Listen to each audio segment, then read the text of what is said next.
Good morning, everyone, and welcome back to Empty Cloud Monastery. So this morning we'll be going through some Dhammapada verses again. So today we'll be looking at verses 170 to 173. So as usual, we can start by paying homage to the Buddha, and then I'll start going through these verses. Namo tassa bhagavato arahato samma sambuddhassa. Namo tassa bhagavato arahato samma sambuddhassa. Namo tassa bhagavato arahato samma sambuddhassa. Buddhang dhammang sanghang namassami. So as mentioned, we'll be going through Dhammapada verses 170 to 173, and I'll be reading it in Pali and talking about the meaning of the Pali. And then you're welcome to type in questions at any time, and I'll take questions at the end. So starting with the first one, so verse 170. So in Pali, we have Yatha bubbulakang passe, Yatha passe marichikang, Evang lokang avekantang, Machiraja napassati. So taking the first line here, Yatha bubbulakang passe. First off, just pointing out that here I'm using the variant reading bubbulakang, whereas in most of the major editions, the primary reading is pubbulakang, which doesn't actually make much sense in this context. Bubbulakang makes a lot more sense. So bubbulaka means bubble. It's very similar to the English word bubble. So yatha bubbulakang passe means to see it as a bubble, to see it as like a bubble. Yatha passe marichikang. Marichika means a mirage, an illusion. So yatha passe marichikang, so like seeing a mirage. Evang lokang avekantang. So evang means in this way, and lokang is the world, and avekanta means to regard or to look at or to perceive it. So evang lokang avekantang means regarding the world in this way or seeing the world in this way. Machu raja napassati. Machu raja, machu means mortality or death, and raja is the king. Machu raja then means the king of death, the lord of death. And this is usually taken as being one of the names of Mara, though it's also sometimes used in context where it seems to just be talking about death in general without referring to a particular being. But either way, it winds up having the same practical meaning. So Machiraja napassati, so the Lord of Death cannot see one. So putting it all together, we have like seeing a bubble, like seeing a mirage. One who regards the world in this way is not seen by the Lord of Death. So this is talking about our relationship with the world. So normally we take the world seriously. We take our experiences of the world as being solid and real and as being of significance. But here the Buddha is encouraging us to see the world as being like a bubble, like a mirage. And this calls to mind the 5 similes that the Buddha gives of the 5 khandhas. So the Buddha is saying how we should see the body as being like foam, consciousness as being like a mirage, and so on. So he gives these similes for each of the 5 khandhas. I actually don't remember all 5 off the top of my head. Do you remember? The 4th is a plantain tree. Yeah, Sankara is a plantain tree. The magician's trick is consciousness. Or the magician's apprentice. So what was Vedana Sanya? The bubble and mirage. Bubble and mirage. Being in a bubble, sign and mirage. Okay. And there's also a similar line in the Diamond Sutra. So in the Diamond Sutra, similarly, it says like a flash of lightning and like an illusion and so on. It gives a similar list of similes. So what is a bubble? A bubble is something which seems to be solid, but it's actually mostly air. It's hollow. There's not really anything there. Similarly, a mirage is where something appears to be other than what it is. There appears to be something there, but actually it's just a trick of the light. It's not that there's nothing there, it's just that it isn't what it appears to be. There's not anything of substance. It just seems to be something substantial because of a optical illusion. So what the Buddha is pointing to here is that the world is inherently insubstantial. There's not really anything here. But because of our delusion, because of our misperception of the world, we're constantly reifying sankharas. We're constantly taking sankharas as being solid, as real, as genuinely self-existent objects. But the actual nature of the world is emptiness. The actual nature of the world is that nothing here has any substance of its own. Nothing here has any existence of its own. And yet, nonetheless, there does seem to be an experience happening, an experience of objects and people interacting and affecting each other. So within that context, we need to be careful to make harmless choices and choices which lead towards the development of wisdom. But we also need to work on seeing things as being empty, to see things as being, as he says here, like a bubble, like a mirage. And also it's, how does it affect things when, say, if something disastrous is happening in real life, then we take it very seriously. But if it's in a movie, well, on some level, you know, it's just a movie, so you don't get emotionally disturbed by things. You don't get completely caught up in it. So it's the same way in life. Like when things are happening in life, we can see it with a sort of detached serenity of knowing that, well, this is just the way of samsara. Samsara has this way of unfolding like this. But we don't need to take things personally. We don't need to fall into a distraught condition over the nature of the world, because this is just the way it is. It's prone to disasters. And I see here online Vivian posted the 5 khanda similes. The lump of foam, the water bubble, the mirage, the banana trunk, and the magician's trick. Yeah, so we had all of them. Yeah, perfect. Thank you, Vivian.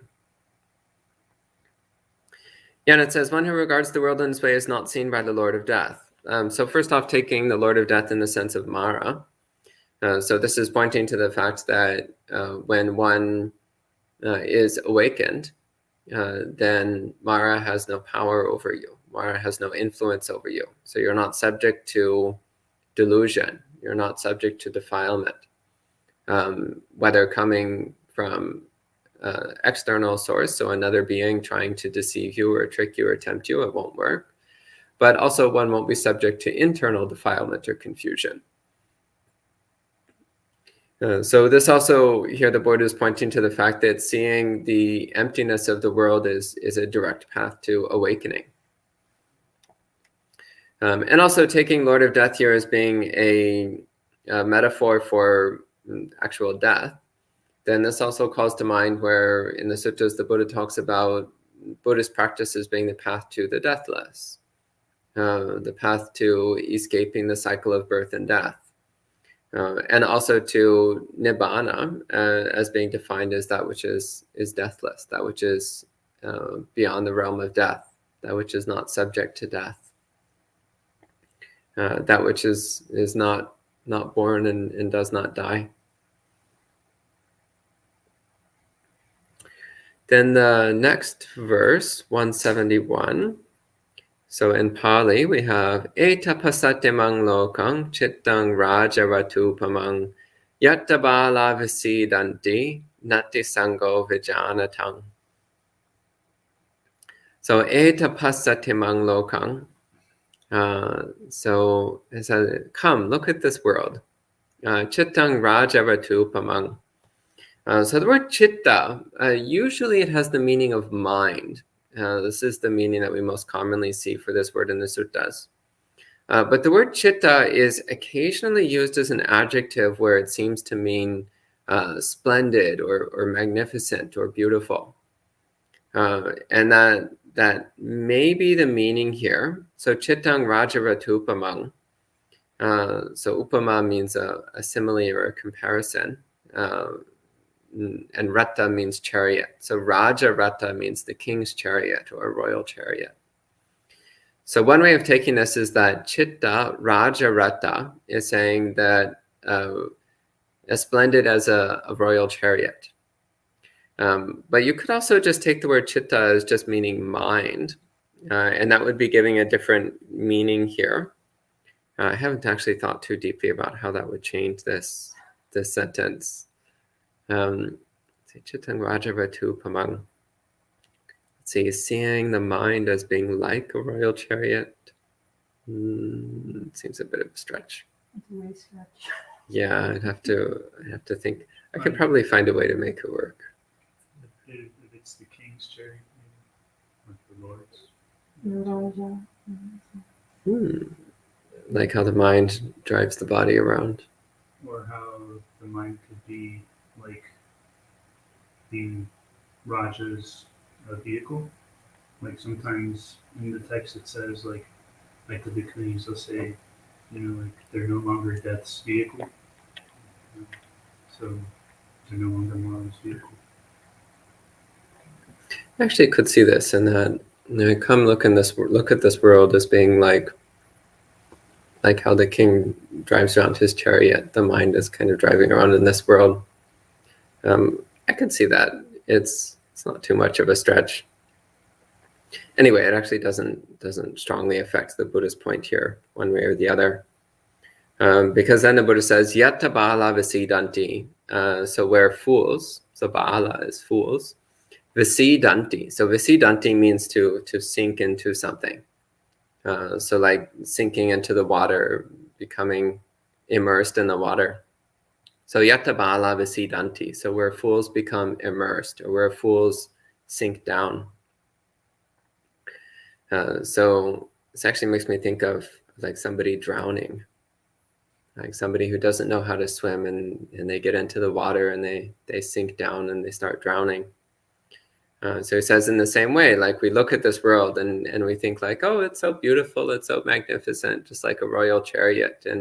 And with that, then we're caught in it and we get sucked under the water.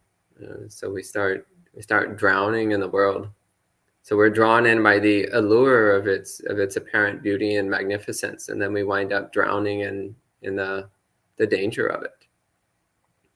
And of course, the danger is the tendency towards the increase of defilement and delusion. So when we're drawn in by the apparent magnificence of the world, then we increase our desires and attachments. We might also increase our aversion towards the less nice parts of the world, because those of us who are prone to aversion will always find things to complain about. I was talking to my preceptor recently, and he said, those who like to complain will always find things to complain about, which those of us who are hate types can relate to this very strongly. There's always something to complain about. And of course, the increase in delusion, because what does it take to become obsessed with things is delusion. So it's not seeing the danger of attachment, not seeing the drawbacks of attachment, and also not recognizing the nature of what we're seeing. So as in the previous verses, the Buddha said to see things as being like bubbles, like mirages. Well, if you recognize that the royal chariot is a mirage, then you won't really be that interested. But if you think it's actually solid and real, then you can easily become absorbed with it and obsessed with it. Another example of this is when somebody gets obsessed with a beautiful person. Well, the Buddha's recommendation when you're obsessed with a beautiful person is to think what they're going to look like when they're 90 years old and see if you're still obsessed with their beauty. So what are they going to look like when they're all frail and wrinkled and broken teeth and hair falling out and stooped over and hobbling along like a stick? Are they still going to be as beautiful as they are when they're 20 or 30 years old? Maybe not. So in the same way, we get all obsessed with the apparent magnificence of the things in the world, but actually all of that is, well, one, it's illusory. But two, it's something which is always subject to decay. It's always subject to wearing away. It's always subject to vanishing. Actually, coming to the simile of the magnificent chariot, it's kind of like when you see a brand new car and like everything's just like bright and shiny and perfectly smooth and running perfectly. And then a car which is, say, 30 years old and barely operates at all. So it's the same. It's the same with everything in the world. There's a time when it might appear to be wonderful, but the nature of everything is to decay, to fall into decrepitude and eventually destruction.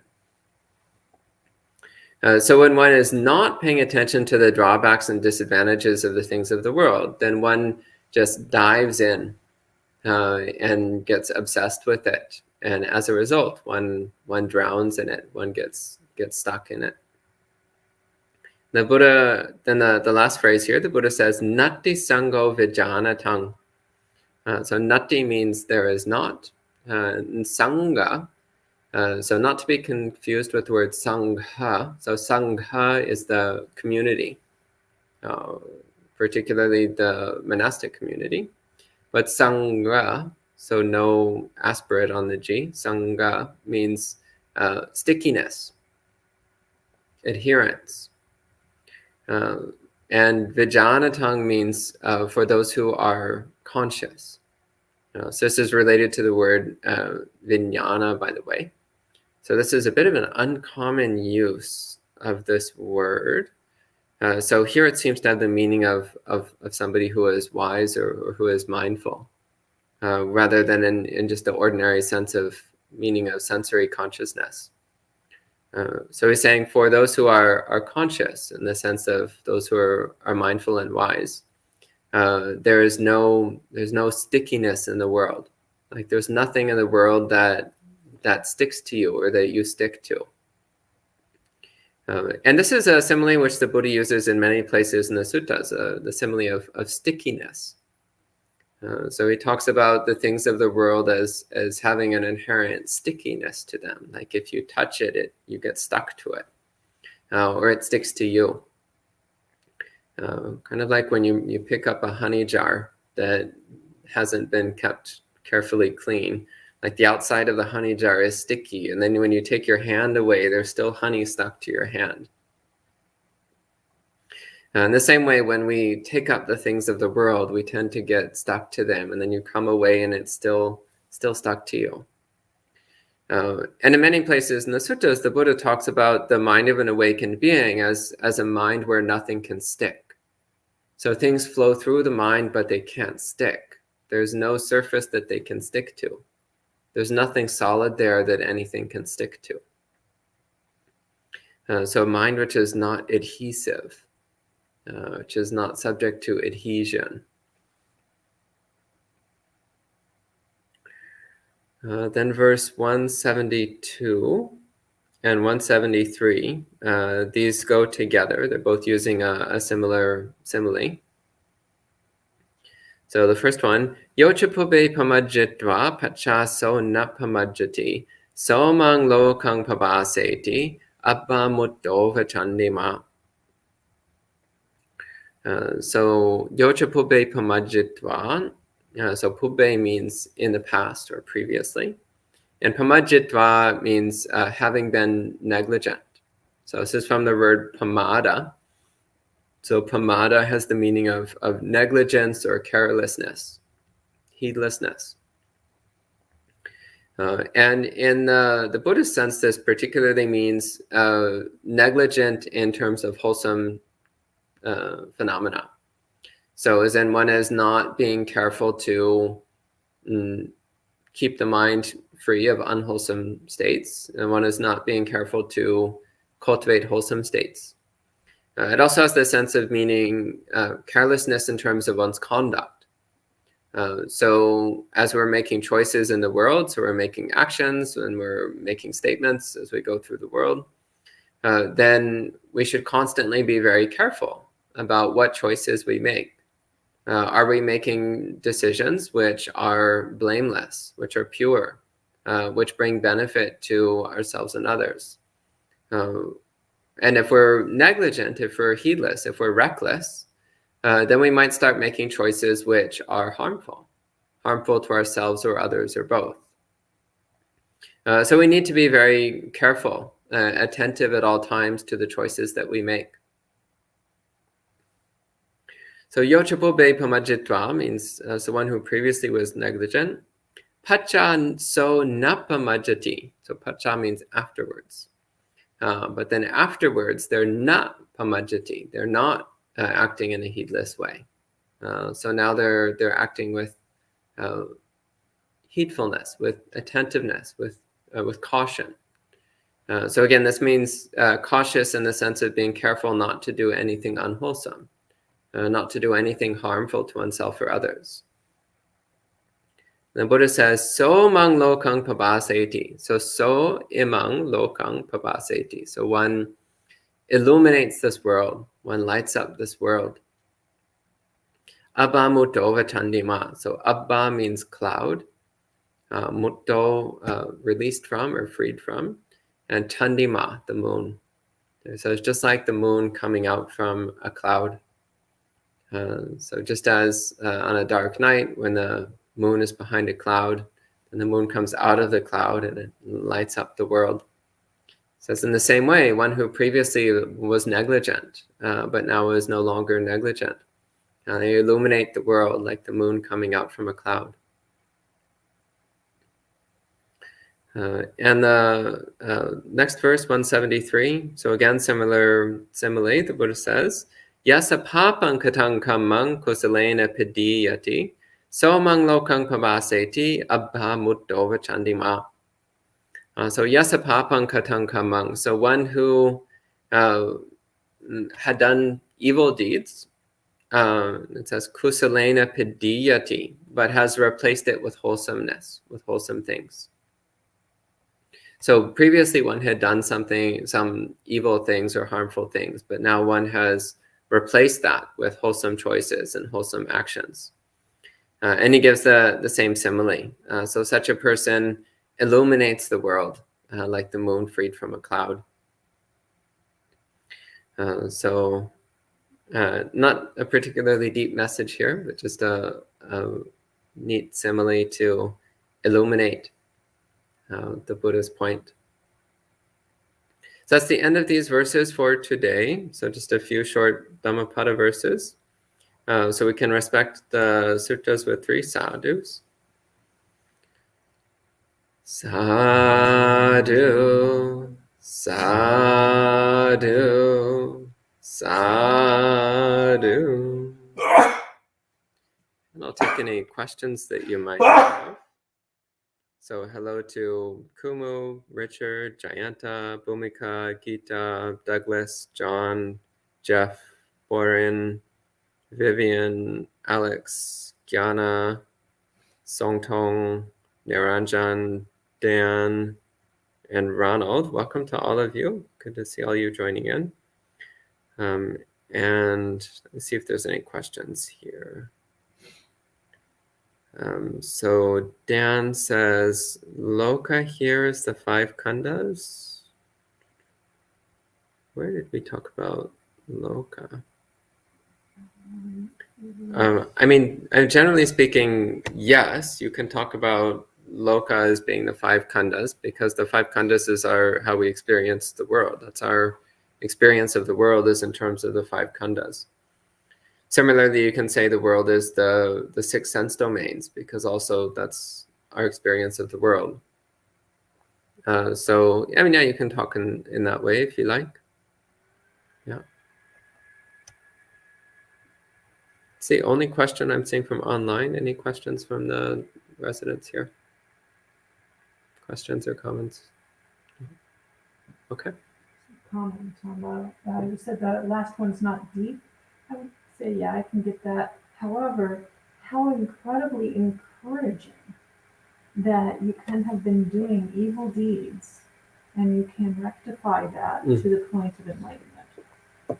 Yeah. Yeah, that's a really good point, because it shows that we always have the opportunity to turn ourselves around. Mm-hmm. Yeah, no matter how far gone we seem to be, we can always turn around. Yeah. And there's one question here from online. So Anagarika Sarana, so hello, Anagarika Sarana, says, you know her, I take it? Oh, yeah. Okay. Ayanyanika says hello. She's here with us. So she asks, are the commentaries useful? No.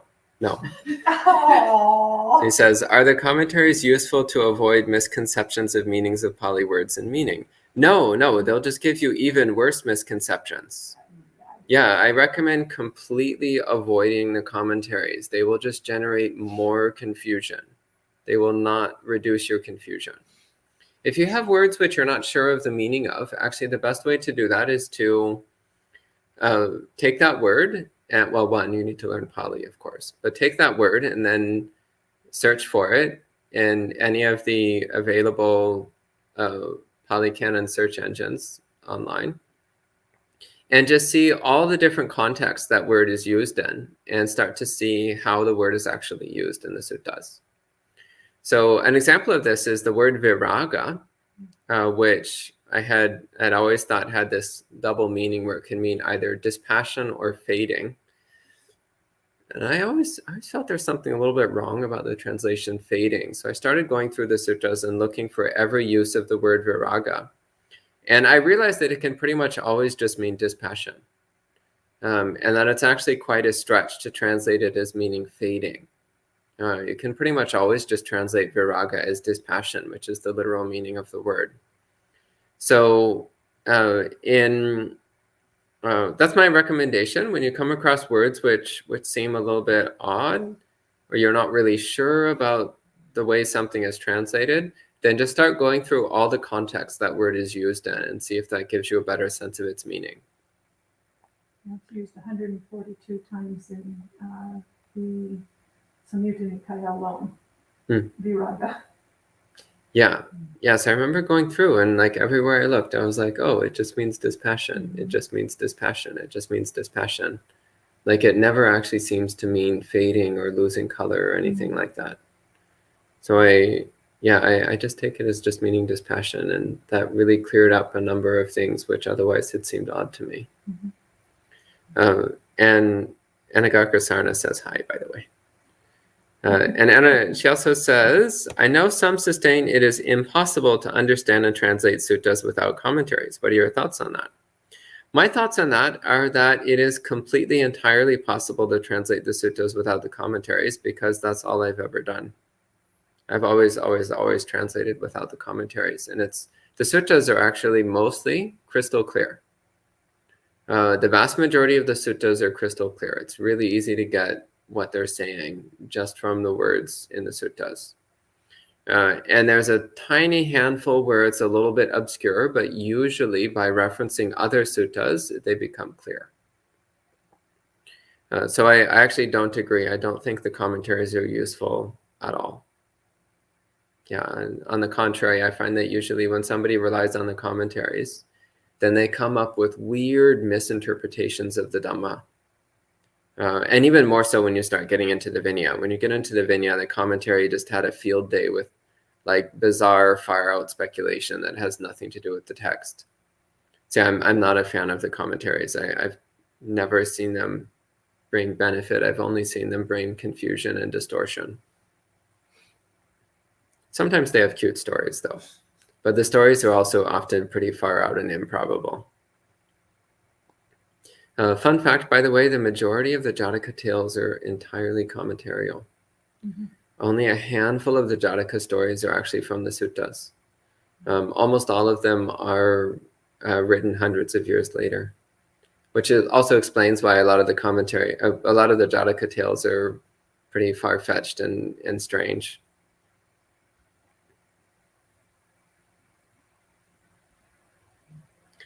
Dan also makes the comment, so regarding the line, illuminates this world, so imang lokang pavaseti, he says, I was thinking maybe the illumination may have to do not just with shining in virtue, but also clearly seeing.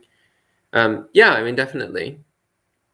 So the imagery of light or illumination as indicating the growth of wisdom is well attested throughout the suttas. So throughout the suttas, the Buddha commonly uses the imagery of light as meaning the light of wisdom. So seeing things clearly, seeing things as they really are.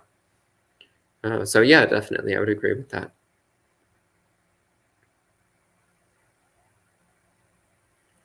And Dan says, so do you think there's a double meaning here in illuminate? Yeah, again, so it's poetic imagery. So the Buddha is using illuminate here, not just in the literal sense of shining light on something, but in the metaphorical sense of how light brings clarity. So a clear ability to see and know what one is seeing. So I think it's indicating here not just illumination in the sense of making things prettier, but illumination in the sense of making it much clearer and easier to understand. So one of the functions of virtue is that it makes the mind steadier and therefore more capable of wisdom, more capable of seeing things clearly. That's the last question from online. So anything else on these verses? No? All good? Okay. So we can go ahead and end the session with 3 more sadhus. Sadhu, sadhu, sadhu. And we'll see you this evening for a Sangha panel discussion featuring Aya Nyanaka. So we'll see you this evening.